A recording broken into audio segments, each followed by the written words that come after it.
by the scholars of hadith, the smiling prophet. And then when his students asked him, why was he called the smiling prophet? And it's one thing because he's literally described as always smiling, right? Everywhere the Prophet went, he was smiling. And then Imam Tirmidhi says this, because he was always smiling, and we know, or we've read and heard about the tribulations and the situations he found himself in.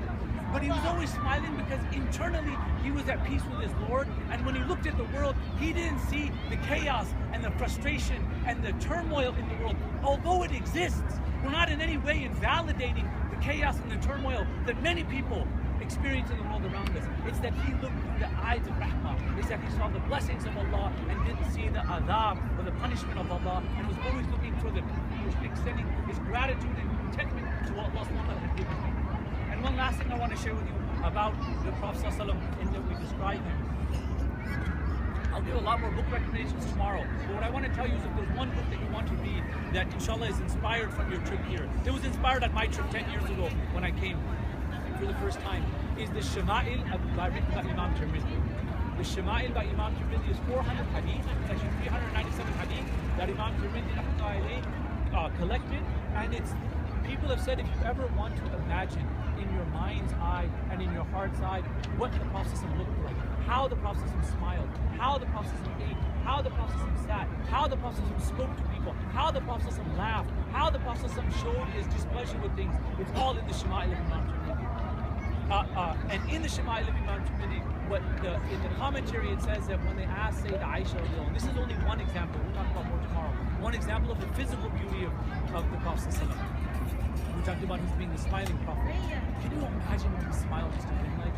Hazrat Aisha said about Hazrat Yusuf alayhi salam, they said that in the time of Hazrat Yusuf alayhi salam, when the women were brought into the court of Hazrat Yusuf, and he was called in, and he was a servant in that court, and they had Zulaykha had apples with knives put out for the women, and they were talking and they were cutting and peeling apples, and then she gave ishara, she gave a signal and told Yusuf alayhi salam to walk out. Yusuf alayhi salam walked out in front of the women, and the women were so transfixed with the physical beauty of Sayyidina Yusuf alayhi salam that they began to cut their hands. They literally were so enamored with the physical beauty of Sayyidina Yusuf alayhi salam that they cut their hands and sliced them, and then only then, from the pain of the cut, did they get their senses back.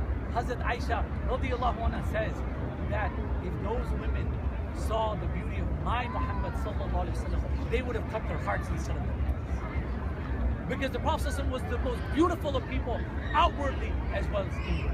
And when he's described as the smiling prophet by Imam Tirmidhi, we need to understand that he was smiling externally, and the beauty of his smile is something that we all hope for on the Day of Judgment. Make dua to Allah subhanahu wa ta'ala, make dua to Allah when you're in the masjid of the Nabi Kareem sallallahu alaihi wasallam, that on the Day of Judgment, when the Prophet is at his pool, is at his Hawd al-Kawthar, and when all of the ummah of the Prophet will be lining up to drink from his Mubarak hand, from his blessed pool, to drink the water from his pool that is sweeter than honey and whiter than milk, and there are more cups at that pool than there are stars in the night sky.